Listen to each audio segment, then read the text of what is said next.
Welcome back to my channel AC new ব্লগে সকলকে অনেক ভালোবাসা দিয়ে সকালবেলায় রোদে বসে পড়েছি চা বানিয়ে নিয়ে।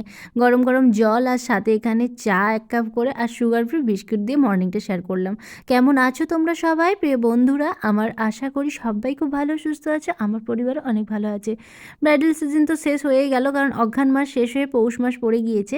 তো পৌষ মাসে তো আর বাঙালি রিচুয়ালসে বিয়েবাড়ি থাকে না, তো মুসলিম ব্রাইড কিছু কেমন থেকে থাকে, রাইস সেরেমনি বা কোনো প্রি ওয়েডিং শ্যুট সেগুলো হয়ে থাকে, সেগুলো বোন তার মতো করে কলকাতায় কিছু কিছু জায়গায় একার মতো করে নেবে। তো ব্রাইড সিজনের যে চাপগুলো থাকে বা নিজের ব্রাইড থাকে সেগুলো আমি করে এই বাড়ি ফিরেছি। আর তারপর শরীরটা এত টায়ার্ড ছিল কালকে, আর আমি রাত্রিবেলা সেরকমভাবে কিছু শেয়ার করতেই পারি না।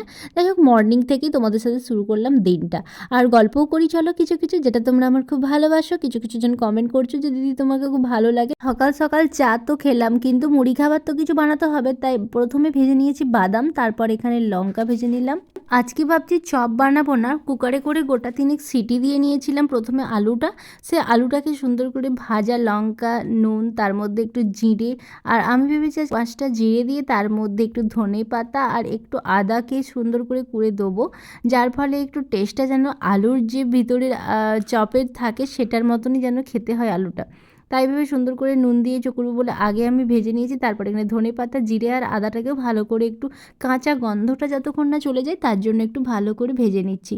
তো সেটা দিয়ে আজকে মুড়ি খাওয়ার করব। আর দেখো, কাজ তো থেকেই থাকে, কিন্তু চলে এসেছি বাড়ি, কারণ আবার আছে আরামবাগে 2-1টা শ্যুট করব, ফটোশ্যুটের জন্য 2-1 দিন যেতে হবে। আর একটা হেয়ার ক্লাসও ভাবছি একটু অ্যাডভান্স টেকনিকের কিছু ফলো আপ করার জন্য একটু কাজের সাথে যুক্ত থাকবো। তো কিছু কেমন জানলেও সেগুলো একটু যেন আগেই বলেছি ব্যাকডেটেড হয়ে যাচ্ছে, তো আমাকে আরও কিছু অ্যাডভান্স শিখতে হবে। 2-1 দিন মানে এই প্রচণ্ড ঠান্ডাটা না কমলে আমি একদম পাচ্ছি না।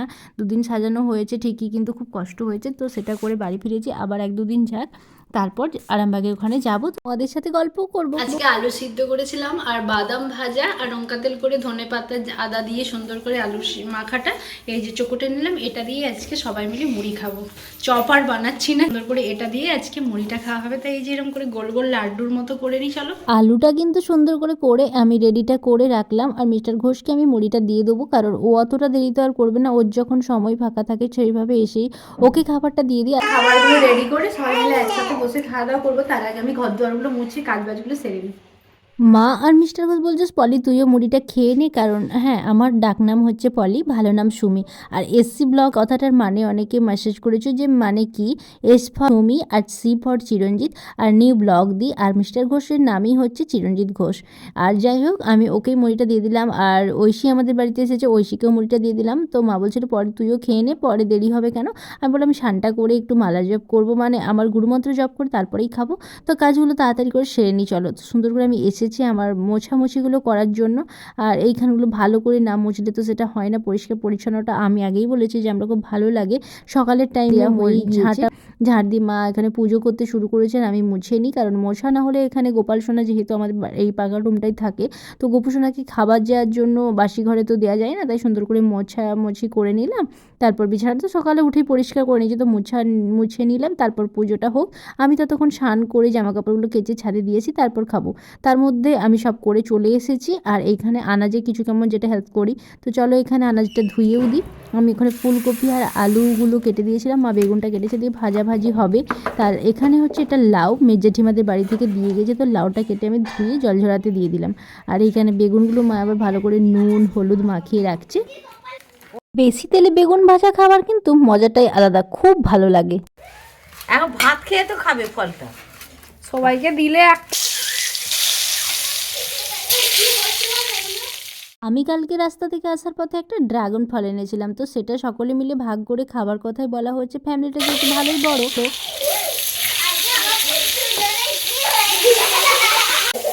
ওই রোদটাই কাটতে যা।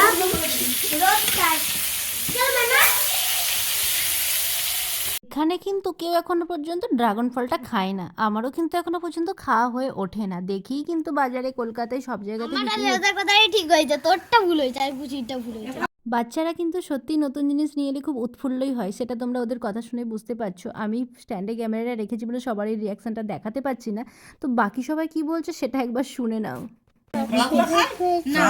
বেরো হয়নি, শুধু ওই হাসার কিন্তু কিছুই নেই। জেঠিমারা তো কোনোদিনও দেখে নাই সব ফল কীভাবে খেতে হয়, কোন ফলটা সেটা বোঝে না, তাই বলছে পিছনটাও এত সুন্দর দেখতে লাগছে এটাও খায়। আর একটু ছোট করে কাটলে হয়তো বেশ ভালো করে ছাড়ানো যেত। আমি তাড়াতাড়ি চক্করে পড়ে একটু দুটো ভাড়াই করে নিয়ে সবাইকে একটু একটু করে দিলাম।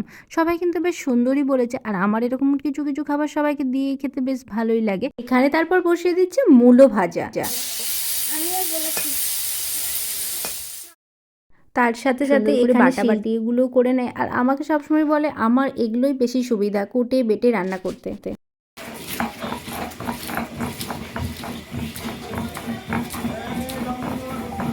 কথাটা ঠিকই বলে, কারণ সাথে সাথে পাশেই উনুনের সাথেই সিলটা রেখে দেয়, এইদিকে চাপা দিয়ে যখন বসে থাকে তার মতো করে বাটে।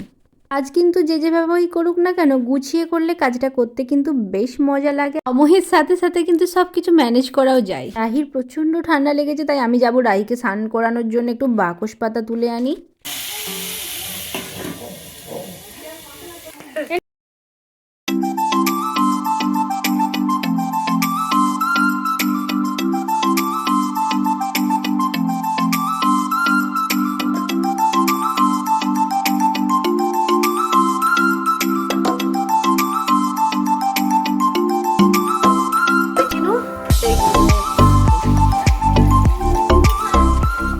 ওইসব ফুলকপির তরকারি দিয়ে ডিম ভাজা দিয়ে খেয়ে দিও। ডিমটা ভীষণ একটা ভালো না লাগলেও রাহি আর ঐশী যেহেতু আছে বললামই, ওরা আজকে মাছ ছিল না, বাজার যেহেতু আমাদের বুধবারে হয় তাই আজকে ডিম একটা করে ভাজা করে দেবো। তরকারি হয়েছে বেগুন ভাজা। ভাত খাবি, ডিম ভাজি আর খাসনি।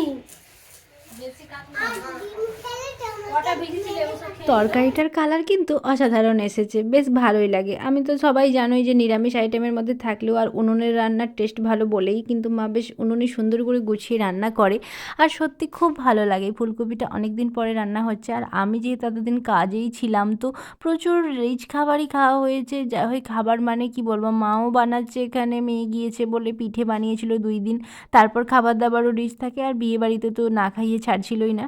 যাই হোক সব কিছু রান্না কমপ্লিট। এখানে বেগুন ভাজা, মূলো ভাজা আর সর্ষে বাটা, জিরে বাটা, তারপর লঙ্কা, হলুদ, তারপরে কাঁচা লঙ্কা আর মানে আদা বাটা দিয়ে একটা ভাজা ভাজা করে এই যে লাউয়ের ছেঁচকি, তারপর সব রকমের পোস্ত বাটা নিয়ে দুপুরের খাবার দাবারটা খাওয়া দাওয়া করে একটু রেস্ট নিচ্ছিলাম। প্রচণ্ড ঠান্ডা, ছাদে যাব সেখানেও ঠান্ডা। যাই হোক রুমের মধ্যেই ছিলাম একটু ব্ল্যাঙ্কেট চাপা দিয়ে, তারপর এসেছি খাওয়া দাওয়া করার জন্য, কারণ রাহির বিকেল হয়েই যাচ্ছে। তো সন্ধ্যে তো এখন বিকালে ঘুম থেকে উঠলেই সন্ধ্যে, তো রাহির জন্য যে ম্যাম চলে এসেছে বলে ঐশী দিতে যাচ্ছে রাহির জন্য দুধ কর্নফ্লেক্স, আর রাহি বললো আমি দুধ কর্নফ্লেক্স খাবো, আর ঐশীর বক্তব্য ও হচ্ছে খাবে একটু পাঁপড় ভাজা। তার জন্য মিস্টার ঘোষ আমাকে একটু হেল্প করে দিচ্ছে, শম্পাও আছে আমার কাছে, সবাই মিলে আনন্দ করতে থাকছে। সত্যি আনন্দ তো আমাকে খুব ভালোবাসে সবাই, তো আমি থাকলে এরা সবাই পুচকুরা আসে আমার কাছে, আমারও বেশ ভালো লাগে। তারপর এখানে চা বসিয়ে দিয়েছিলাম, আর এখানে পাঁপড় ভাজা খেতে থাকছে সবাই মিলে। তো 1 কাপ করে চা আর সাথে পাঁপড় ভাজাটা খেতে থাকি। তো ঠান্ডা বলার বাইরে। তো খাওয়া দাওয়া কমপ্লিট, এরপর আমি শুধু চুলটায় একটু গার্ডার লাগাবো, মানে একটু রাবার ব্যান্ড লাগিয়ে সুন্দর করে।